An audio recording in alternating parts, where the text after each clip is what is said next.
Have you ever tested sea water? Then you have must noticed कि वो कितना ज्यादा सॉल्टी होता है।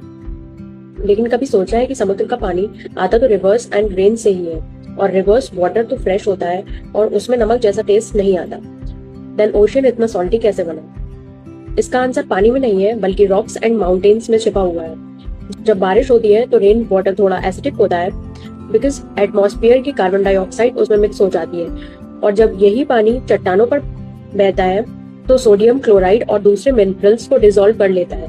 फिर रिवर्स इन्हीं मिनरल्स को लेकर ओशियन तक पहुंचती है। अब आप सोचेंगे कि रिवर्स सॉल्टी क्यों नहीं होती? बिकॉज उसमें सॉल्ट की क्वालिटी बहुत कम होती है, इतनी कम कि हम उसका टेस्ट महसूस नहीं कर पाते। लेकिन ओशियन एक जाइंट कलेक्शन बेसिन की तरह वर्क करता है, जो करोड़ों सालों से रिवर्स मिनरल्स ला रही है।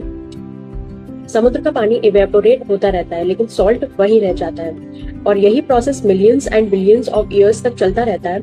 इसी वजह से ओशियन में इतना नमक है कि अगर सारा सॉल्ट बहकर निकल जाए तभी पूरी अर्थ पर अराउंड 500 फीट मोटी सॉल्ट की लेयर बिछ सकती है। अब सबसे इंटरेस्टिंग क्वेश्चन ये है, अगर सॉल्ट लगातार आ रहा है तो सी वाटर और ज्यादा सॉल्टी क्यों नहीं हो रहा? बिकॉज नेचर यहाँ भी एक बैलेंस बनाए रखता है। जितना सॉल्ट आता है उतना ही ओशन फ्लोर में मिनरल्स बनकर सेटल हो जाता है, और बहुत सारे सी क्रिएचर्स उससे अपने शेल्स बना लेते हैं। इसी वजह से ओशन की सॉल्टीनेस लगभग स्टेबल रहती है, अराउंड 35 पार्ट्स पर 1000, और ये balance millions and billions of years तक सेम रहता है। So the next time you taste a little salt in your blood after a cut, remember that salty taste is connected to oceans that are billions of years old.